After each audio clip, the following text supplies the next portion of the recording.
कहानी उस वक्त से शुरू होती है जब धरती पर कोई भी जीवन मौजूद नहीं था। इंसान, जीव जंतु, पशु पक्षी कुछ भी नहीं। तभी हम आसमान से एक स्पेसशिप को आते हुए देखते हैं। उसमें से एक एलियन बाहर आता है जो दिखने में इंसानों जैसा ही था। वो एलियन पानी के पास आता है। उसके हाथ में एक छोटी सी कटोरी होती है। वो उस कटोरी में रखा एक काले रंग का लिक्विड पी लेता है। उस लिक्विड को पीने के बाद उसकी बॉडी धीरे धीरे मेल्ट होकर पानी में बह जाती है। मूवी में ये दिखाया गया है कि वो एलियन खुद को यहाँ पर सेक्रीफाइस करता है और उसी की डीएनए पानी के साथ मिल जाने के कारण यहाँ पर जीवन शुरू हुआ था। उसके बाद हमें 35,000 साल बाद का समय दिखाया जाता है, जहाँ पर हम कुछ साइंटिस्ट को देखते हैं जो गुफाओं के अंदर कुछ ढूंढ रहे थे। तभी उन्हें एक चित्र दिखाई देती है।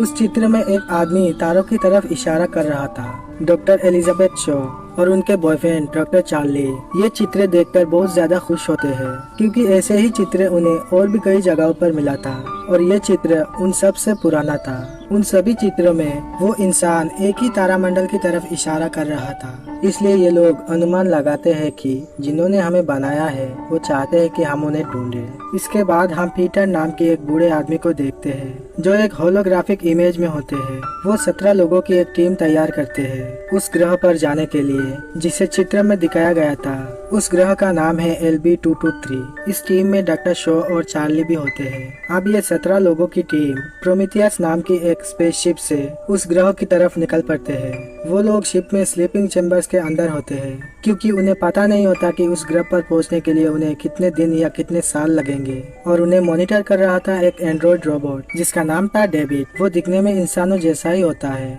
अब 28 महीने के बाद ये लोग उस ग्रह के पास पहुंच जाते हैं। डेविड उन्हें स्लीपिंग चैम्बर से एक एक करके जगाता है। सब लोग जाग जाते हैं। अब धीरे धीरे शिप को उस ग्रह के पास ले जाते हैं, लेकिन उस ग्रह पर उन्हें जीवन की कोई भी लक्षण दिखाई नहीं देते।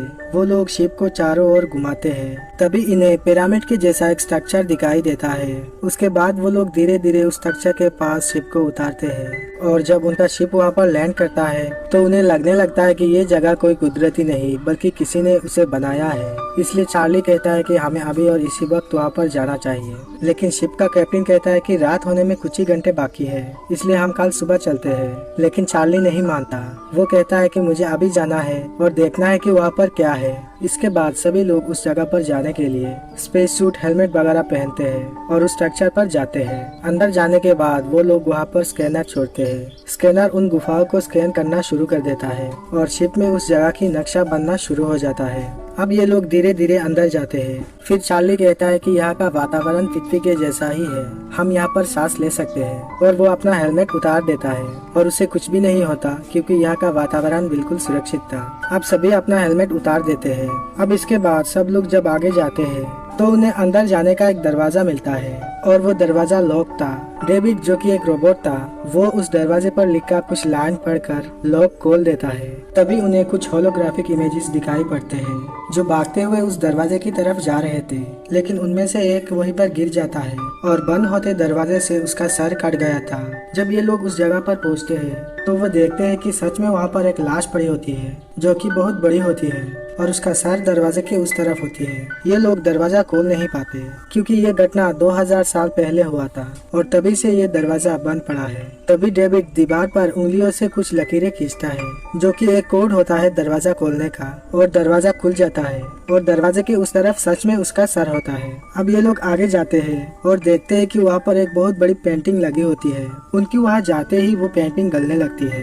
अब डेविड देखता है कि वहाँ एक मटके में से काले रंग का कुछ लिक्विड निकल रहा था। ऐसा इसलिए होता है क्योंकि 2000 साल से ये दरवाजा बंद था और जब ये दरवाजे को खोलते हैं तो वहाँ के वातावरण में बदलाव आना शुरू हो जाता है। तभी उनके स्पेसशिप से कॉल आता है कि जल्दी से वापस आ जाओ, क्योंकि एक बहुत बड़ा तूफान आने वाला है और 15 मिनट में हम स्पेसशिप के दरवाजे बंद कर देंगे। अब डॉक्टर शो जल्दी से उस एलियन के सर को एक बैग में रखती है और यहाँ से जाने की तैयारी करते हैं। डेविड जब देखता है कि वो लोग जा रहे हैं तो वो उन्हें बिना बताए वहाँ से एक मटका उठाता है और अपने साथ ले आता है। अब ये लोग पिरामिड से जब शिप की तरफ जा रहे थे तभी तूफान भी आ चुका था। सब लोग भागते हुए शिप के अंदर पहुंच जाते हैं, लेकिन तभी डॉक्टर शो के हाथ से वो एलियन का सर गिर जाता है डॉक्टर शो उसे लेने के लिए जाती है, लेकिन तब तक तूफान आ चुका था और वो तूफान में फंस जाती है। चार्ली जब देखता है तो वो उसे बचाने के लिए जाता है, लेकिन वो भी उस तूफान में फंस जाता है। फिर डेविड केबल की मदद से किसी तरह उन्हें बचाकर शिप के अंदर ले आता है, लेकिन अभी भी 2 लोग उस पिरामिड के अंदर होते हैं, क्योंकि वो लोग उनसे अलग हो गए थे और जल्दी जल्दी में ये लोग उन्हें बताना भूल गए थे। कैप्टन उन्हें कॉल करता है और बताता है, आज रात को आप लोग वही रहना, क्योंकि तूफान आ चुका है, इसलिए कल सुबह हम आपको लेने आएंगे। इसके बाद डॉक्टर शो जो उस एलियन का सर लेके आई थी, वो उस पर रिसर्च करना शुरू करते हैं। उस सर पर हेलमेट लगा हुआ था, वो उसे खोलते हैं और हम देखते हैं कि ये सर उसी की तरह होता है जिस एलियन को हमने मूवी की शुरू में देखा था। अब ये उसके सर पर एक इंजेक्शन लगाते हैं, लेकिन थोड़ी देर बाद उसका सर फट जाता है। कुछ देर बाद इन्हें पता चलता है कि इस एलियन की डीएनए और इंसानों की डीएनए सेम है, यानी कि उन्हीं की वजह से हम इंसानों की उत्पत्ति हुई और हो सकता है कि ये शायद हमारे पूर्वज हुआ करते होंगे। इसके बाद हम देखते हैं कि डेविड चुपके से किसी से बात कर रहा था। डेविड किसके साथ बात कर रहा था ये हमें आगे पता चलेगा। अब डेविड उस मटके को बाहर निकालता है जो उसने पिरामिड से लाया था। वो उससे खोलता है, जिसके अंदर कुछ अलग टाइप के डीएनए थे। वो उस डीएनए को हाथ में लेके चार्ली के पास जाता है और उससे पूछता है कि आप अपने सवालों के जवाब जानने के लिए किस हद तक जा सकते हो। चार्ली उसे यूं ही बता देता है कि किसी भी हद तक जा सकता हूँ। इसके बाद डेविड चार्ली की ड्रिंक में वो डीएनए मिला देता है, क्योंकि उसे जानना होता है कि ये डीएनए इंसानों के बॉडी के अंदर जाने के बाद क्या होता है। इसके बाद हमें वो 2 साइंटिस्ट को दिखाया जाता है जो पिरामिड के अंदर रह गए थे। डेविड ने जो मटका वहाँ से उठाया था, उस मटके से कुछ डीएनए नीचे गिर गए थे और उन डीएनए से एक जीव का जन्म होता है जो दिखने में सांप जैसा था।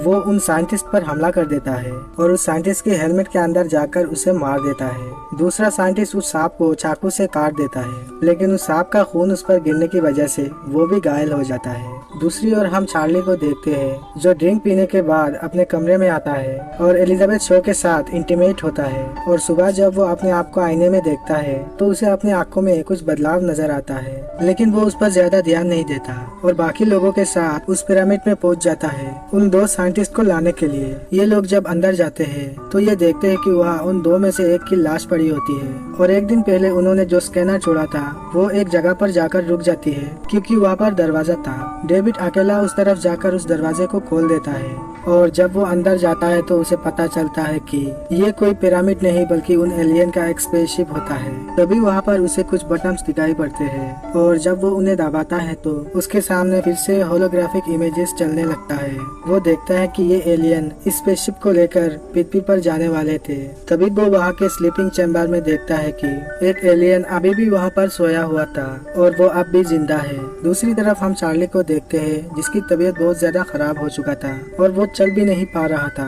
ऐसा इसलिए होता है क्योंकि डेविड ने जो उसकी ड्रिंक में डीएनए मिलाया था उसका असर होना शुरू हो गया है। अब ये लोग शिप में कॉल करते हैं और कहते हैं कि दरवाजा खोल दो, हम वापस आ रहे हैं, क्योंकि चार्ली का तबीयत खराब हो चुका है। लेकिन उस शिप का जो हेड होती है वो कहती है कि मैं किसी भी वायरस से इन्फेक्टेड इंसान को अंदर आने नहीं दूंगी, क्योंकि उससे सबकी जान को खतरा है। और वो एक फायर गन लेके आती है और सबको कहती है कि यहाँ से हट जाओ, मैं उसे मार दूंगी। एलिजाबेथ शो और बाकी लोग उसे ऐसा करने से मना करते हैं, लेकिन चार्ली खुद कहता है कि मुझे मार दो, क्योंकि वो जानता है कि वो बचने वाला नहीं है और बाकी लोगों के लिए भी खतरा बन चुका है। फिर कमांडर उसे जला देती है और इस सदमे से एलिजाबेथ शो बेहोश हो जाती है और जब वो होश में आती है तो वो देखती है कि डेविड उसकी कुछ चेकअप कर रहा था और चेकअप करने के बाद डेविड उन्हें बताता है कि आप 3 महीने की प्रेग्नेंट है। ये सुनकर एलिजाबेथ शो हैरान हो जाती है, क्योंकि वो तो सिर्फ एक दिन पहले चार्ली के साथ इंटीमेट हुई थी। तभी डेविड बताता है कि ये कोई इंसानी बच्चा नहीं बल्कि ये एक एलियन है, इसलिए वो इतना जल्दी बड़ा हो रहा है। ये सुनकर डॉक्टर शो कहती है कि उसे अभी और इसी वक्त मेरे पेट से निकालो, लेकिन डेविड कहता है कि ये यहाँ पर संभव नहीं है, हम आपको स्लीपिंग चैम्बर में डाल देंगे और धरती पर जाने के बाद आपका इलाज करेंगे। उसके बाद डेविड उन्हें इंजेक्शन देकर बेहोश कर देता है और जब वो होश में आती है तो वो देखती है कि उसे स्लीपिंग चैम्बर में डाल दिया जा रहा था, इसलिए वो उन सबको बेहोश कर देती है और वहाँ से भाग जाती है और एक अलग कमरे में जाती है जहाँ पर एक बहुत ही एडवांस मशीन होती है जो हर तरह का ऑपरेशन कर सकता था। डॉक्टर शो उस मशीन की मदद से वो कीड़ा अपने पेट से निकाल लेती है और उसे उस मशीन में बंद करके वहाँ से बाहर आ जाती है।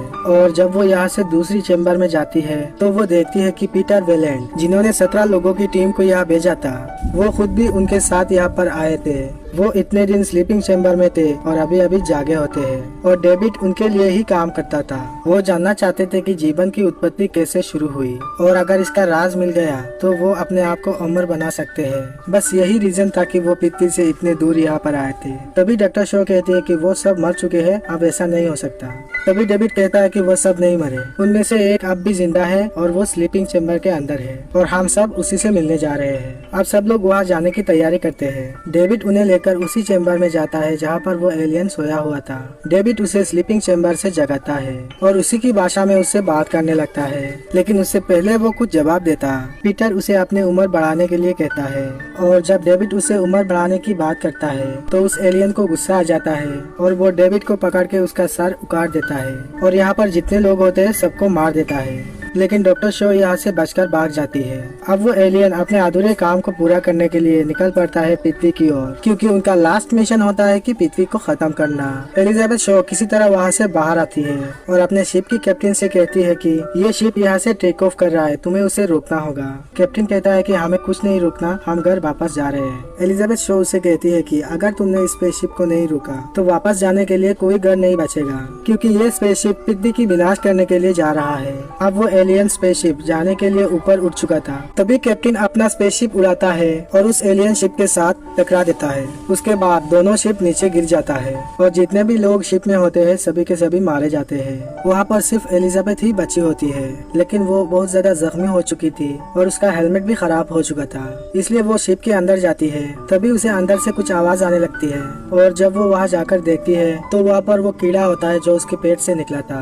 अब वो बहुत बड़ा जानवर बन चुका है। तभी उसे डेविड का कॉल आता है और वो कहता है कि तुम्हें अभी इसी वक्त यहाँ से निकलना होगा, क्योंकि वो एलियन तुम्हें मारने के लिए आ रहा है। अब वो एलियन उस तक पहुँच जाता है। तभी एलिजाबेथ शो वो दरवाजा खोल देती है जहाँ पर वो जानवर था और वो जानवर एलियन को पकड़ लेता है और मार देता है। एलिजाबेथ शो जब वहाँ से बाहर आती है तभी उसे डेविड की आवाज आती है। वो कहता है कि मुझे तुम्हारी मदद चाहिए। एलिजाबेथ शो कहती है कि मैं तुम्हारी मदद क्यों करूँ। डेविड कहता है मेरी मदद के बिना हम यहाँ से निकल नहीं सकते, क्योंकि यहाँ पर और भी कई सारे स्पेसशिप है जिन्हें मैं चलाना जानता हूँ। इसके बाद एलिजाबेथ शो उसके पास जाती है और उसे कहती है कि मैं पृथ्वी पर वापस जाना नहीं चाहती, मैं वहाँ जाना चाहती हूँ जहाँ से वो एलियन आए थे। डेविड कहता है कि तुम वहाँ जाकर करोगी क्या। वो कहती है कि मैं जानना चाहती हूँ, उन्होंने हमें बनाया, फिर वो हमें मारना क्यों चाहते थे। इसके बाद ये दोनों उसी ग्रह की तरफ चल पड़ते हैं जहाँ से वो एलियन आए थे। इसके बाद हमें दिखाया जाता है कि वो एलियन जो मरा हुआ था उसकी पेट से एक जानवर बाहर निकलता है और वो जोर जोर से चिल्लाता है और इसी के साथ ये मूवी यहीं पर खत्म हो जाती है।